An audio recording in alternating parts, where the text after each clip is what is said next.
Hello everyone, welcome back to Conceptual Mantra. Are you ready to test your understanding of Chapter 1 exploration? Yes? Okay. In this video, we will solve important and exam oriented MCQs together. Pause the video, think about your answer, and then check the correct explanation with me. And by the end of this session, you will feel much more confident about the chapter. So let's get started. Question first बच्चे, what does the magnifying glass symbolize in this chapter? ठीक, इसके options हैं direction in science, careful observation, mathematical calculation and last memorising formulas. ये magnifying glass बच्चे careful observation को ठीक है symbolize कर रहा है.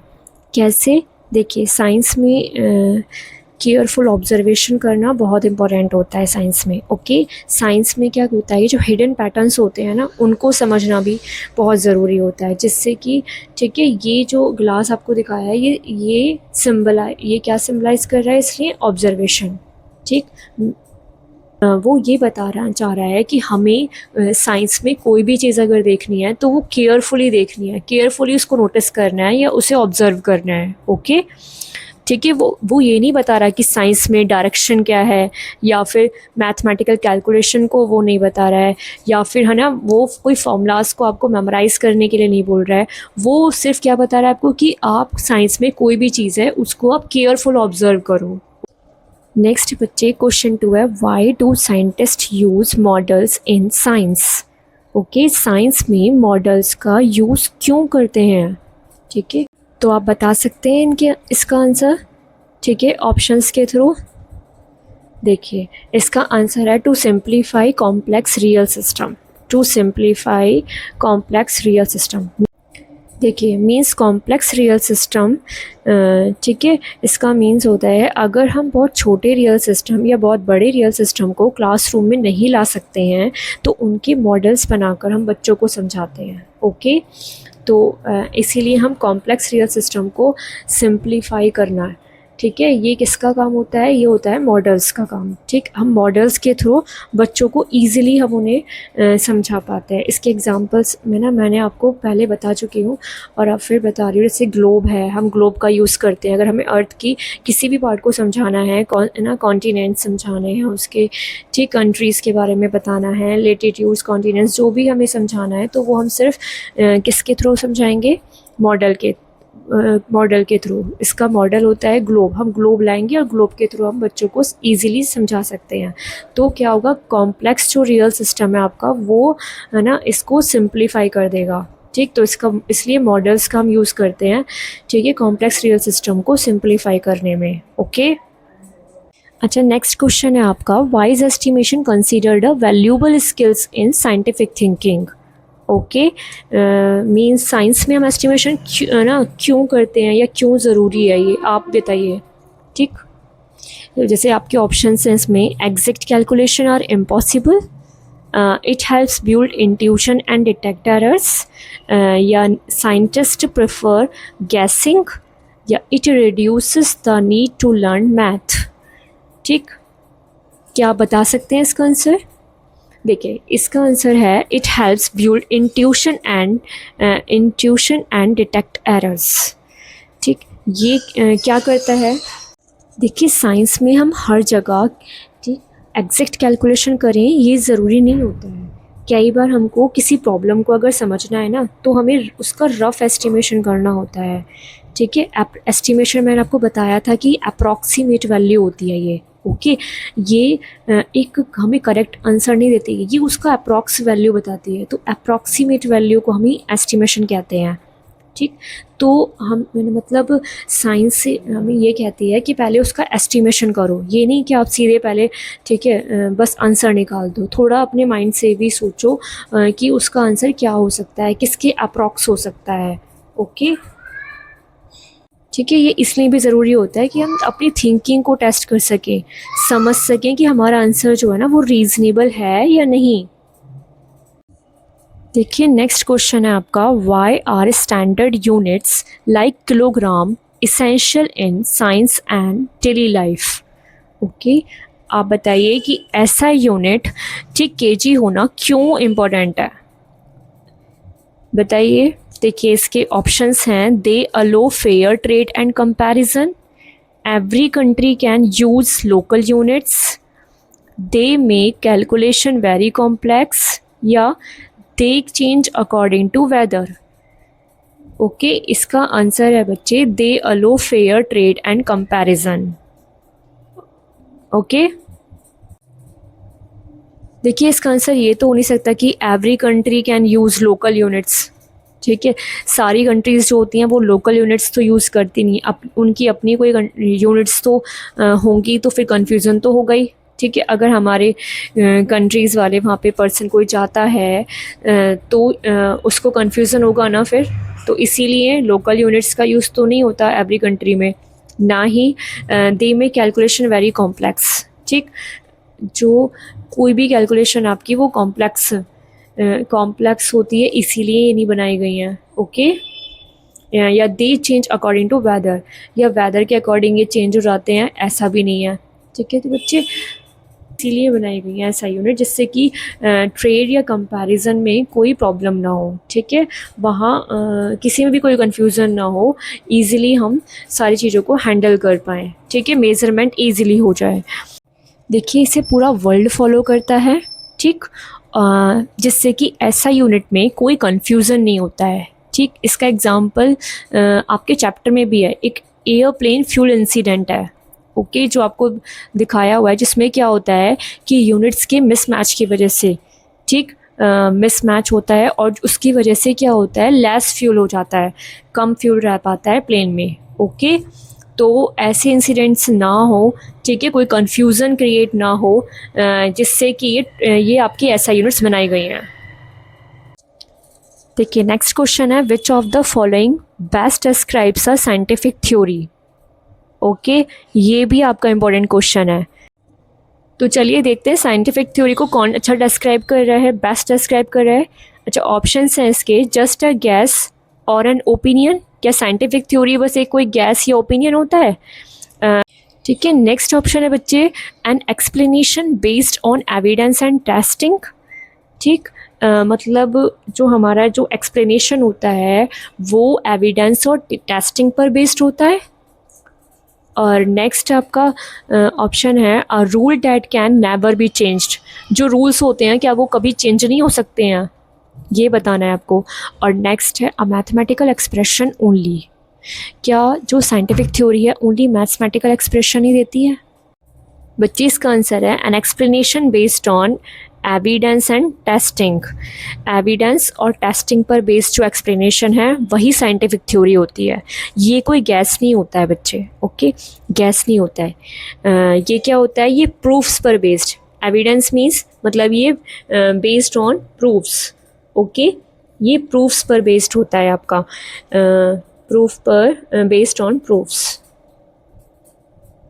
कोई अननेसेसरी चीज़ ही तो इग्नोर कर सकते हो आप, तो इसीलिए आप देखिए इसमें ऐसी कौन सी चीज़ है जिसका होना इतना ज़रूरी नहीं है। जैसे मैं आपको बताती हूँ, बॉल का मास जो है आप उसको इग्नोर नहीं कर सकते, ठीक है। तो स्पीड ऑफ द बॉल ये भी इम्पोर्टेंट होती है, ठीक है। डायरेक्शन ऑफ द हिट करने की डायरेक्शन भी आपकी इम्पोर्टेंट है। लेकिन क्या इम्पोर्टेंट नहीं है, कलर ऑफ द बॉल का कलर आप कुछ भी रख सकते हो, ठीक। बॉल का जो कलर है ना वो कोई इफेक्ट नहीं डालता, आपकी शॉर्ट बाउंड्री क्रॉस करेगा या नहीं करेगा उसका मतलब कोई भी इफेक्ट नहीं पड़ता। इसीलिए कलर ऑफ द बॉल जो है बच्चे, ये इसका आंसर होगा। तो नेक्स्ट क्वेश्चन है बच्चे, क्वेश्चन 7, मेघना wants to test Varsha's prediction. Okay, Meghna wants to test Varsha's prediction. It will rain because clouds look dark. Which is a scientifically testable question Meghna can ask. Okay, तो आप इसे समझ गए कि वर्षा जो है, वर्षा उसने कोई प्रेडिक्शन करा है, ठीक, कि क्लाउड्स काले दिख रहे हैं। ओके, तो बच्चे इसे टेस्ट करने के लिए, ठीक है, मेघना को कौन सा साइंटिफिकली टेस्टेबल क्वेश्चन पूछना चाहिए, ये क्वेश्चन दिए हैं मैंने, ओके आप बताइए। फर्स्ट है आपका option do you like rainy days, ठीक। नेक्स्ट है what is the humidity today compared to past rainy days. Next है आर क्लाउड्स ब्यूटिफुल, या फिर why is the sky blue. देखिए साइंस में अगर आपको किसी चीज़ को भी टेस्ट करना है तो आपको मीज़रेबल डेटा की नीड होती है, ठीक है। मीज़रेबल डेटा की नीड होती है, जैसे टेम्परेचर हुआ, विंड स्पीड हुई, इसकी ज़रूरत होती है। तो इसीलिए आपका क्वेश्चन क्या होगा कि what is the humidity today compare to past rainy days, ठीक। वो कंपैरिजन करेगा, जब कंपैरिजन किया है जब भी तो वो प्रेडिक्शन कर पाई है वर्षा। ओके तो मेघना का क्वेश्चन इसीलिए ये होगा। ओके देखिए जैसे एक ए ऑप्शन है आपका do you like rainy days. क्या आप इससे एक्सप्लेन कर सकते हो कि रेन होगी या नहीं होगी, प्रूफ कर सकते हो क्या आप? नहीं ना, कि रेनी डेज आपको क्या अच्छी लगती हैं, तो इससे आप प्रूव नहीं कर सकते, ये क्वेश्चन तो ऐसा है नहीं। नेक्स्ट क्वेश्चन है आर क्लाउड्स ब्यूटीफुल, क्या क्लाउड्स ब्यूटीफुल है, ये भी कोई क्वेश्चन नहीं है, ठीक है। उससे भी हम प्रूव नहीं कर सकते कि रेन्स होगी या नहीं, ठीक है। ना ही हम ये एक साइंटिफिकली क्वेश्चन है, जैसे why is the sky blue, ठीक। स्काई ब्लू क्यों है, लेकिन ये इससे लिंक नहीं कर रहा है, ठीक। तो रेन होगी या नहीं होगी इसका जो प्रेडिक्शन कर रहा है वो केवल यही क्वेश्चन ने करा है कि what is the humidity today compare to past rainy days. Okay देखिए नेक्स्ट क्वेश्चन है on average how many litres of air does a human breathe in a single day.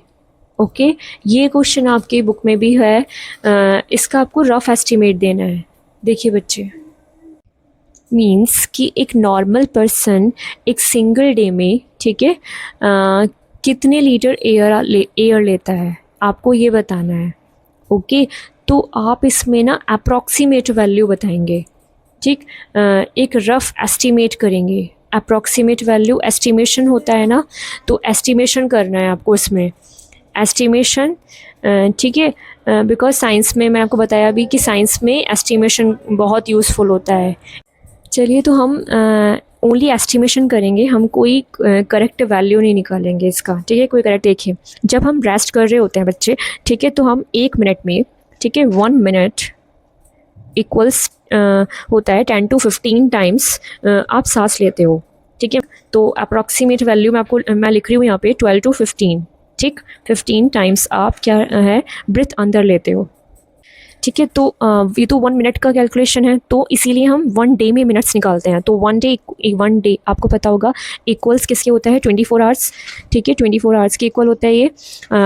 इसका मतलब है अगर हम तो 1 डे में मिनट्स कितनी होंगी बच्चे, तो 1 डे मिनट्स निकालोगे आप तो 24 मल्टीप्लाई 60 कर लीजिएगा, ठीक है। और वो आपको पता है कि 1440 मिनट्स यानी कि 1440 मिनट्स होती हैं 1 डे में।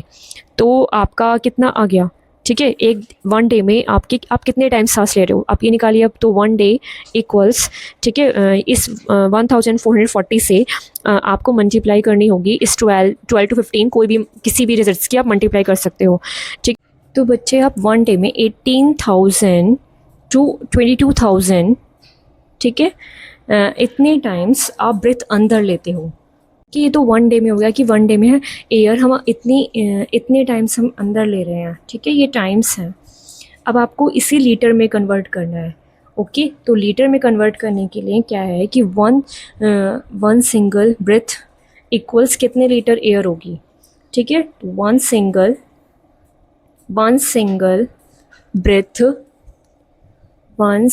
ब्रेथ इक्वल्स, आपको बताना होगा कि वो कितने लीटर एयर आप उसमें अंदर ले रहे हो, ठीक है।